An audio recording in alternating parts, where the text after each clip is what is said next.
بسم الله الرحمن الرحیم. السلام علیکم ورحمت الله وبرکاتہ.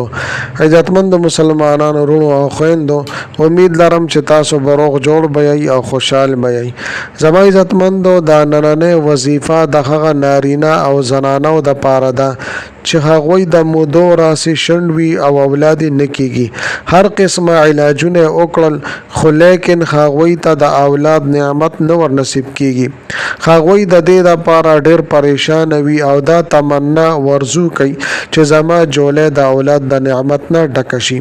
خو لیکن دا خبره تاسو وورئ چې څه الله تعالی غواړي هماغه شانتي کیږي. مونږ ته پکار دي چې ظاهري اسباب به استعمالو، خو لیکن زمونږ برواسه او اعتماد به د الله جل شانه په ذات باندې وي چې مسبب الاسباب ذات دی. الله جل شانه وغواړي نو دغه اسبابو کې به مونږ ته فایده واچي، او که چېرې الله جل شانه نه غواړي نو دغه اسباب به مونږ استعمالو خو مونږ ته به فایده نه راکوي. لہذا زما عزتمندو، هغه څوک چې د هغوی د سر نه اولاد نه وي یا د چا اولاد شته د خو نارینه اولاد نشته، نو دا وظیفه د عمل دواړه انتهایی د دوی لپاره مفید دی. زما عزتمندو، په دې ویډیو کې زه تاسو ته دوه علاجونه ذکر کوم، د دې نه علاوه دوه درې وظیفې زه تاسو ته ذکر کوم او څلور ټوټکې زه تاسو ته ذکر کوم. ان شاء الله تعالی تاسو چې کم یو باندې په دې کې عمل وکړئ، الله جل شانه به تاسو ته نارینه اولاد در نصیب کړي. یا د چا اولاد نشته د مودو راسي شنوي، الله جل شانه به هغوی ته د اولاد نعمت ور نصیب کړي. او زما عزتمندو،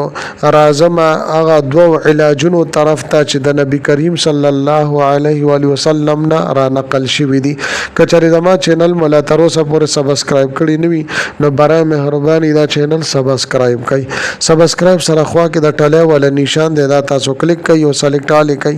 د دې لپاره چې د هر راتلونکي ویډیو نوټیفیکیشن تاسو ته ملایويږي. زما عزتمندو، زما د حوصله افزایی لپاره ویډیو ضرور لایک کړئ او لاندې کمنټ کې تاسو ماشاء الله، سبحان الله، جزاک الله یا د دې په شان د نور خپل الفاظ منشن کوي ولیکئ،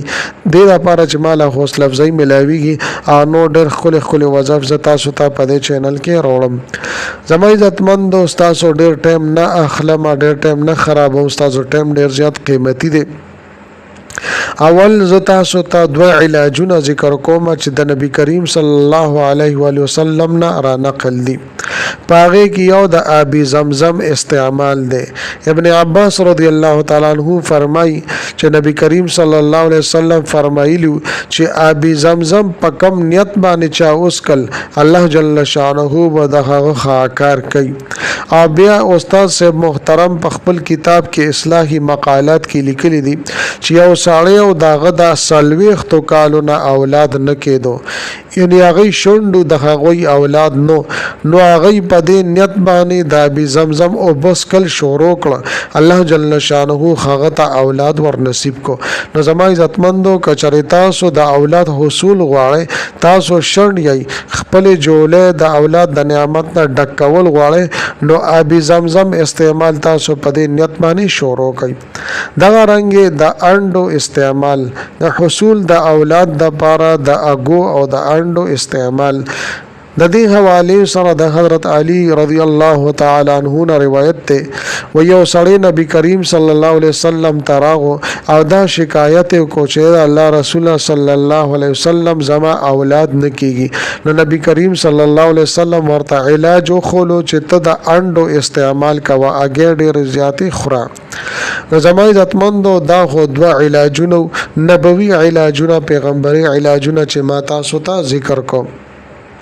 دغه رنګ زما عزتمندو، یو وظیفه ز تاسو ته ذکر کوم. وظیفه دا ده هغه څوک چې د اولاد نه مایوس وي، هغه ډیر زیات علاجونه وکړي، ډیر زیات دوايان او خوړلې، خو هغه ته د اولاد نعمت نو ور نصیب کیږي، هغه مایوس شوي دي. نو د مایوس خلکو د پاره دا وظیفه انتهایی مفید ده. دا آیات کریمه سورۃ الانبیاء آیات نمبر 89 کې ذکر ده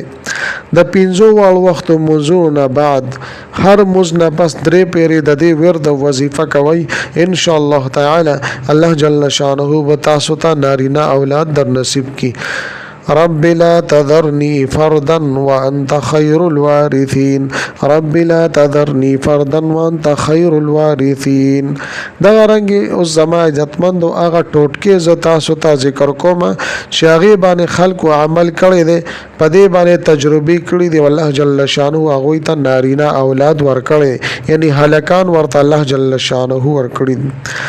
لومبنه ټوټکا دادا کله چې یو ماشوم د مور په خېټه باندې شي یعنی د 3 میاشتو یا د 4 میاشتو یا 5 میاشتو د مور په خېټه باندې شي نو لا پیدا شوی نه دی د پیدایش نه مخکې هغه ته محمد نوم کېږدي نو په دې باندې تجربه شوی دي چې د پیدایش نه مخکې چا باندې محمد نوم د کې هودو نو الګ بیا پیدا کیږي دا رنګ زما عزتمندو د چا لوروشي او لونه ډېری وی او لکان نوی زامن نه کیږي نو اخیری لوري چې کما پیدا شي پاغه باندې د بشرا نوم کی دي ان شاء الله تعالی ضرور الله جل شانه دې پسې هلک پیدا کوي دا رنګ زما عزتمندو خزا چې د هغه اولاد په خېټه باندې شي د 3 میاشتو 5 میاشتو 4 میاشتو وی لو داغه خاون دا عمل کول شي یا بل زنانه دا عمل کول شي چې دا خې ګوته مسواکه ګوته براوه خلی خپل او دغه زنانه د خېټې نه به دایره تاوي راتاوي او یا پیره به یا متینو یا متیمو دبو وای دا رنګ زما عزتمندو د نارینه اولاد د حصول د پاره دا الګ د حصول د پاره یو ډیر اهم مجربه بهترین او طاقتور تعویذ دی او دا تعویذ حضرت مولانا انور شاه کشمیری رحمه الله تعالی په خپل بیاس کې لیکل دي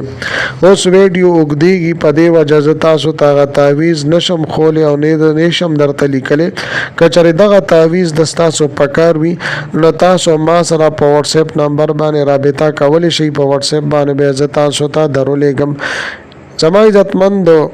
دا 2 وظیفه او 2 ټوټکې او دا 2 علاجونه ما تاسو ته ذکر کړ امید لرم چې تاسو ته به دا ډېر زیاته فائدہ درکړي خو چې تاسو پوره یقین سره برواسي سره د الله جل شانه په ذات باندې کامل یقین سره تاسو په دې وظیفو باندې په دې علاجونو باندې عمل وکړي ان شاء الله تعالی الله جل شانه به تاسو ته ضرور اولاد نرینا در نصیب کړي لہذا ما عزتمند په خپل هم په دې عمل وکړي د چا نارینا اولاد نشتا نو هغه د هم دا وای سو دا आवाज ورور سوي الله جل شانه و تاسو ته اجر عظیم در نصیب کی ملاویګم متاو سره بل ویډیو کې بل وظیفه سره تر هغه وخت پورې مال اجازه را کوي دلوي الله په امان